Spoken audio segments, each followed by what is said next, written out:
Welcome back, everybody. Today, we're going deep, doing a deep dive, into the ideas of Stan Zézé Mm. and his ideas on unlocking Africa's economic potential. Oh, cool. And, you guys sent in his paper, and let me tell you, Yeah, this is this is a thought-provoking piece of work it that is. really challenges the usual narratives Yeah. about development in Africa. And Yeah. I'm really happy to have our expert here to help break it all down. I'm excited to dig into it. It's a Yeah. really fascinating read. Yeah. And what really struck me was how Zézé uses his home country, Côte d'Ivoire, Right. as a case study to illustrate his points. Yeah. It makes his arguments much more concrete and relatable, I think. Yeah, for sure.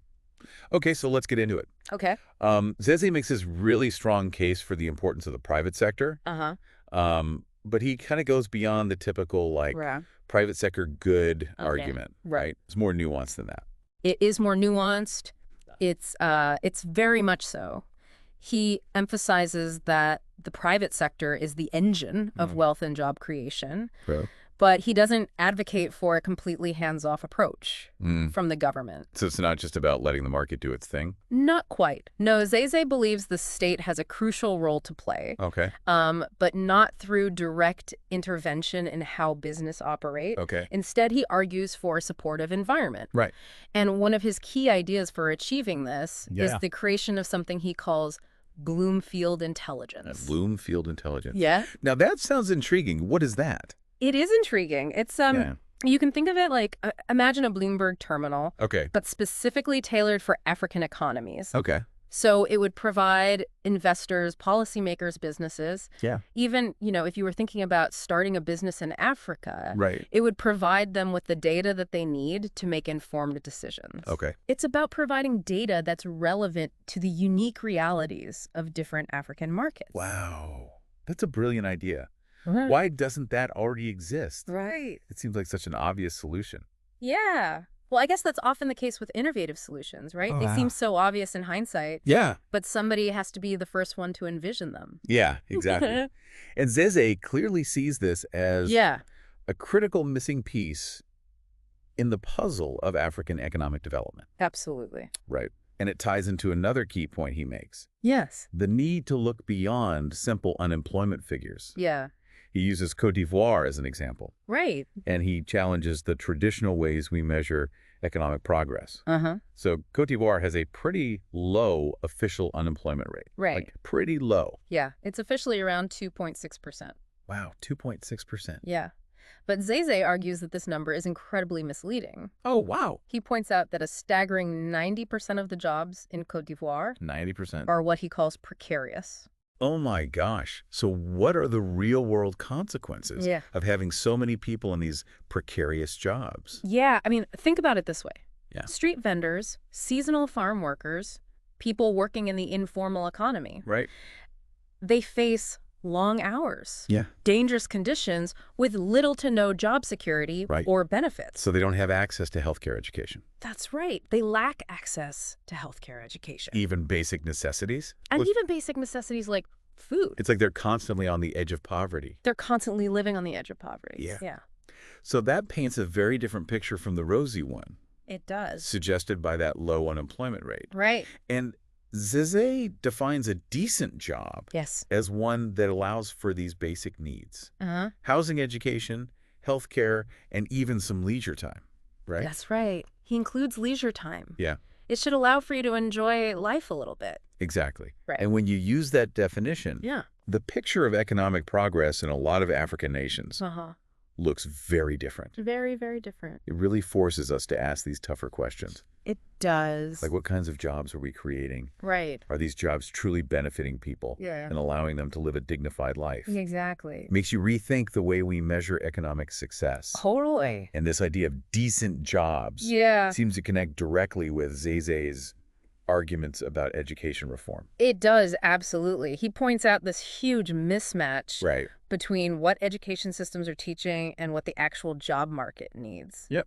So are we talking about the classic issue of too many lawyers and not enough plumbers?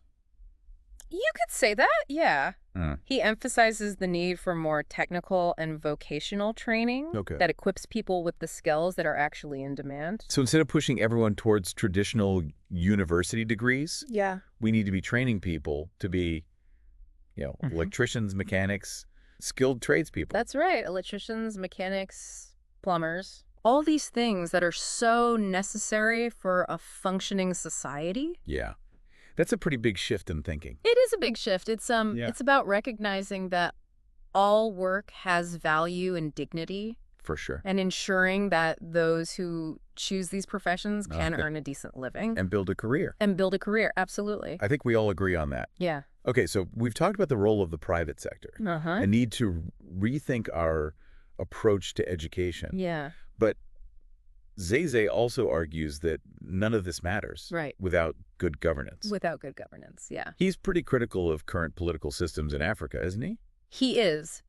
One of his main concerns is this concentration of power, which he sees as a breeding ground for corruption. Right. He argues that this kind of system hinders development and prevents resources from reaching the people who need them most. So what's the alternative?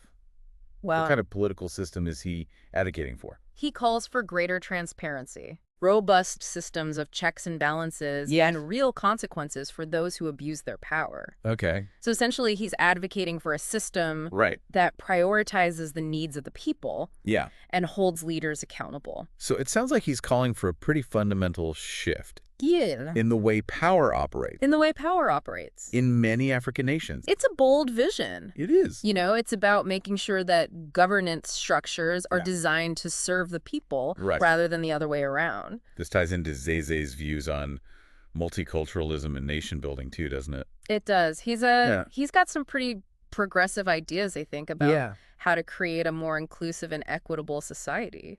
So he's a strong advocate for dosoli, Right. which is birthright citizenship. Yeah. He believes that inclusive citizenship strengthens multicultural nations. He uses Côte d'Ivoire as an example. He sees diversity as a strength, not a weakness, which is a perspective that challenges some of the more traditional views. Yeah, it does. It does. So for someone who might not be familiar with the term Gisoli, it basically means that anyone born in a country is automatically a citizen, regardless of their parents' nationality. So it's about recognizing that everyone who is born in a country has a right to belong and to participate fully in that society. Exactly. So he's essentially saying that embracing diversity is key to both economic and social progress. Yeah, it seems like a pretty radical idea. It does. At least in the context of how many nations currently approach citizenship. For sure. Okay, now here's another interesting point. Okay. Zézé emphasizes the need to develop local economies and reduce reliance on multinational corporations. Yes. That's not a perspective you hear very often. Not so much. Especially when it comes to development in Africa. Yeah. So why does he think that's so important? Well, he argues that over-reliance on multinational corporations actually makes African economies vulnerable. If a few big companies control most of the wealth and resources, what happens if they decide to pull out? Right. It's like putting all your eggs in one basket. Exactly. You're at the mercy of these big companies. They're at their mercy and their decisions.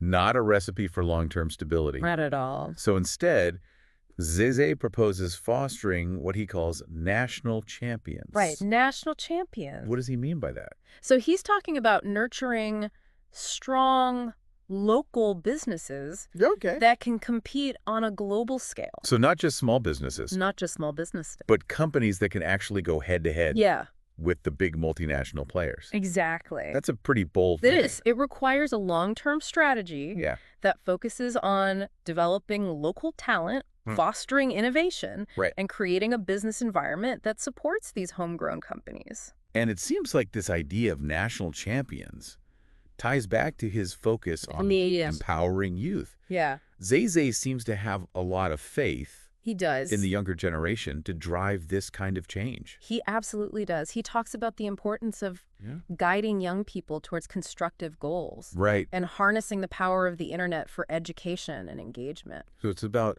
recognizing the potential of young people. It is. And giving them the tools and opportunities they need to shape their own future. Exactly. He sees technology as a way to involve young people in these critical societal debates. Right. And make them active participants in building a better future for Africa. It's about more than just giving them access to technology, though, right? Yeah. It's about cultivating this mindset of innovation and entrepreneurship. Absolutely. He wants to see young Africans taking ownership of their economies. Right. And using their creativity and energy to build something new. I love that. Something new and exciting. It's about encouraging them to be agents of change rather than passive recipients of aid or handouts, you know?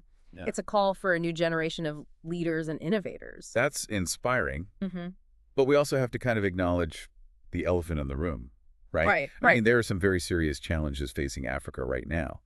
Corruption, poverty, political instability. Yeah. How does Zézé address these issues in his work? He doesn't shy away from them at all. In fact, he tackles them head on. Okay. And he argues that these problems aren't inherent to Africa. Okay. They're the result of systems and structures that need to be changed. So he's saying that these problems can be solved. Yes. It's not about accepting them as just the way things are in Africa. Exactly. He believes they can be solved. Okay. But it requires a fundamental shift in thinking. Right. He's not interested in quick fixes or Band-Aid solutions. He wants to see long-term sustainable transformation. Exactly. It sounds daunting, but also incredibly hopeful. It is hopeful. It's like he's saying, yes, these are serious issues, but we have the power to change them. That's the core of his message. Right. And he sees that power residing in the African people themselves. Okay. Particularly the younger generation. Okay. She talks a lot about education. Not just in the traditional sense? Not just in the traditional sense, but also in terms of civic engagement and critical thinking.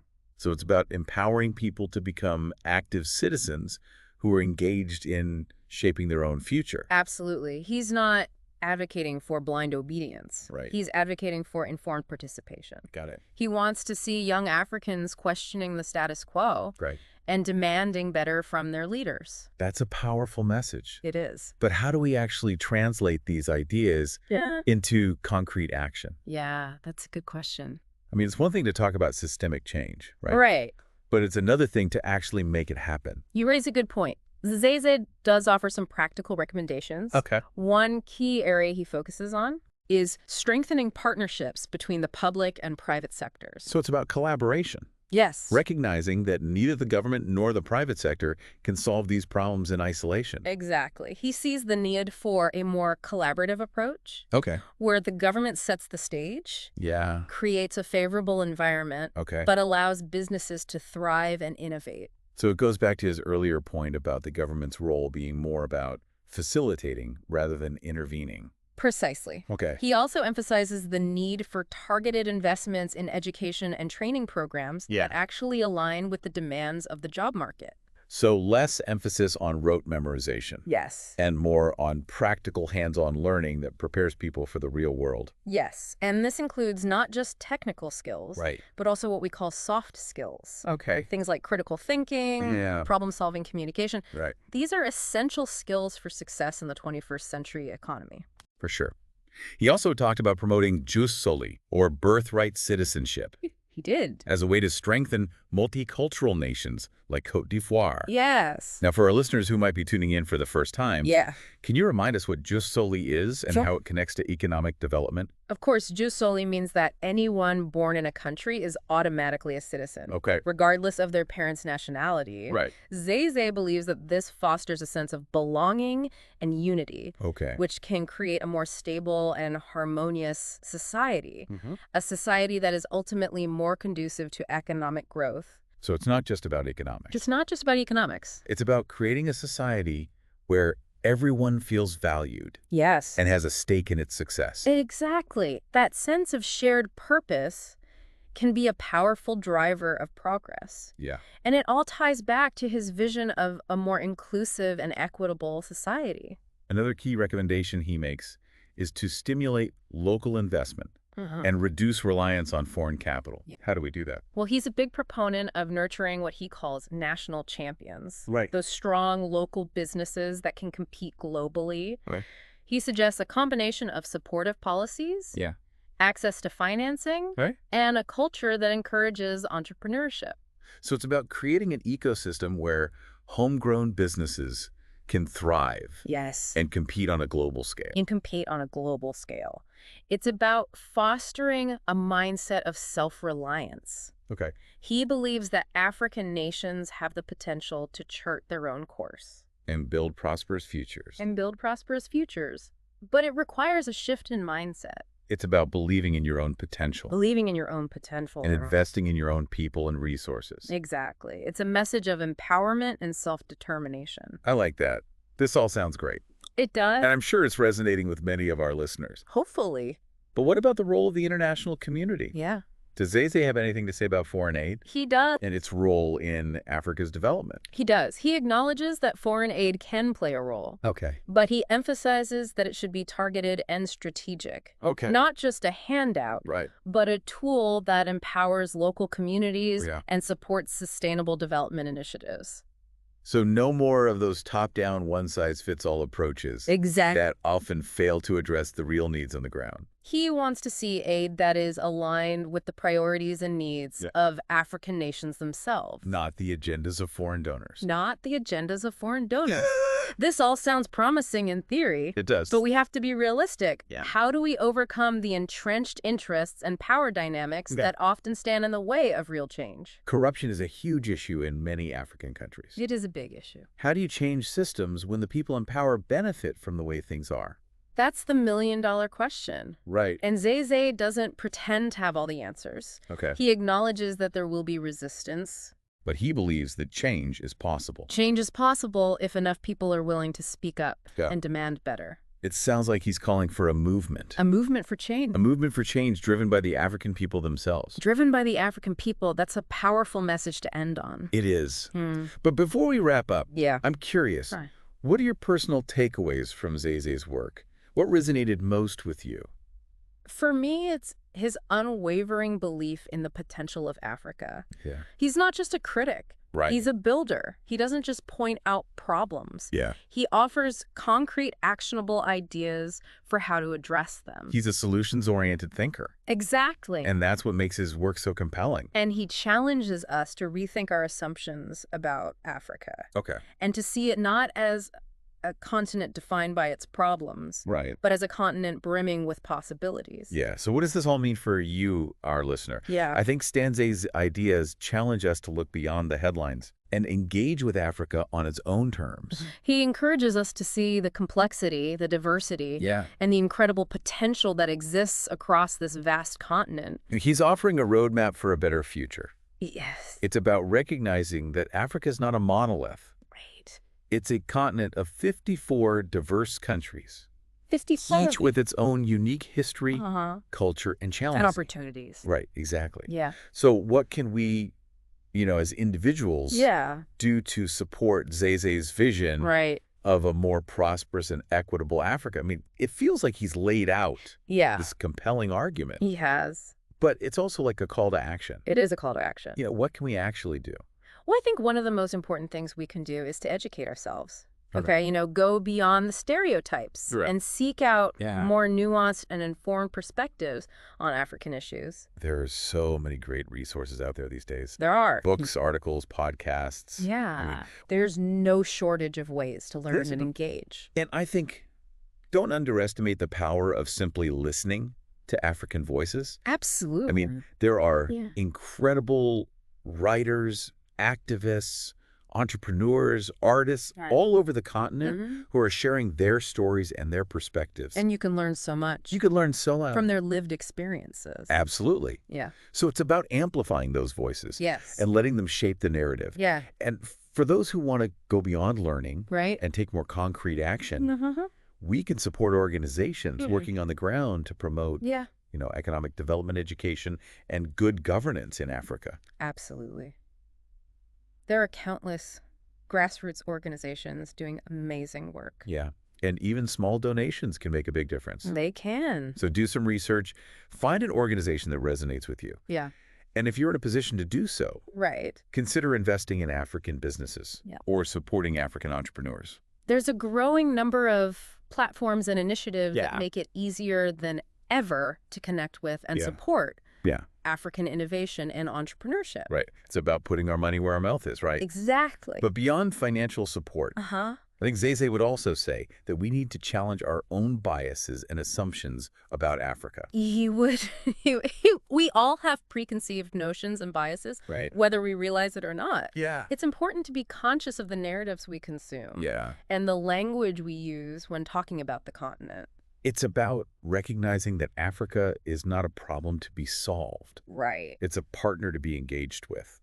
It is. I think that's a really important distinction. I agree. It's about approaching Africa with humility, curiosity, and respect, just as Zézé does in his work. And seeing it not as a recipient of charity, but as a source of inspiration and innovation. Absolutely. And there's so much we can learn from Africa's resilience, its creativity, its entrepreneurial spirit. Absolutely. Remember that thought-provoking question that Zézé posed? Yes. What if, instead of focusing on what Africa needs, we focused on what Africa can create?